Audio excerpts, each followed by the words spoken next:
കലാഭവൻ നവാസ് വിട പറഞ്ഞത് ഏറ്റവും വലിയ ആഗ്രഹം ബാക്കിയാക്കിയാണ്. ഭാര്യയും 3 മക്കളുമൊത്ത സന്തോഷ ജീവിതം നയിക്കുകയായിരുന്നു അദ്ദേഹം.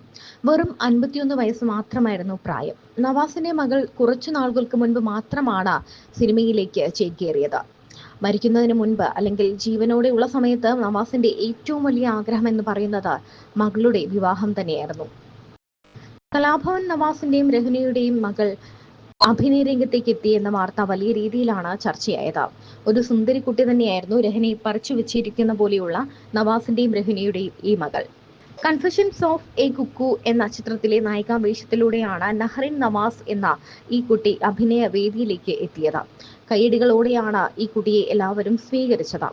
ശ്രദ്ധേയമായ കുറെ കഥാപാത്രങ്ങളെ മലയാള സിനിമയിൽ അവതരിപ്പിച്ചിട്ടുള്ള അബൂബക്കർ എന്ന നടന്റെ മകനാണ് നവാസ്. ഇപ്പോൾ അദ്ദേഹത്തിന്റെ കൊച്ചുമകളും പാരമ്പര്യത്തിലൂടെ അഭിനയ രംഗത്തെത്തുകയും ചെയ്തു. എന്നാൽ നഹറിന്റെ അമ്മ രഹ്നയും അഭിനയ രംഗത്ത് ശ്രദ്ധിക്കപ്പെട്ട നടി തന്നെയായിരുന്നു. സീരിയൽ രംഗത്തും എല്ലാം സജീവമായിരുന്നു. എന്നാൽ അദ്ദേഹത്തിന്റെ സഹോദരന്റെ മകളുടെ വിവാഹം വലിയ ആർഭാടപൂർവ്വമാണ് നടന്നത്. അതുപോലെ തന്നെ തന്റെ മകളുടെ വിവാഹവും സിനിമ സീരിയൽ ലോകവും മിമിക്രി ലോകവും എല്ലാം ഒന്നടങ്കം വിളിച്ച് ആഘോഷമാക്കണം, നിക്കാഹ് വലിയൊരു പെരുന്നാളാക്കണം എന്നായിരുന്നു അദ്ദേഹത്തിന്റെ ആഗ്രഹം. നവാസിന്റെ ഏറ്റവും വലിയ ആഗ്രഹവും സമ്പത്തും എല്ലാം അദ്ദേഹത്തിന്റെ കുടുംബവും വീട്ടുകാരും എല്ലാം തന്നെയായിരുന്നു.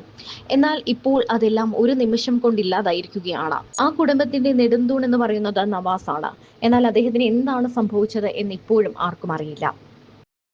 നവാസിന്റെ മകളുടെ വിവാഹം കാണാനാകാതെയാണ് നവാസ് ഇപ്പോൾ ഈ ലോകത്തോട് വിട പറഞ്ഞത്. തന്റെ മകളെ സുരക്ഷിതമായ ഒരു കയ്യിൽ ഏൽപ്പിക്കുക എന്നതായിരുന്നു നവാസിന്റെ ഏറ്റവും വലിയ ആഗ്രഹം. അതാണിപ്പോൾ സഫലമായി മാറാതിരിക്കുന്നത്.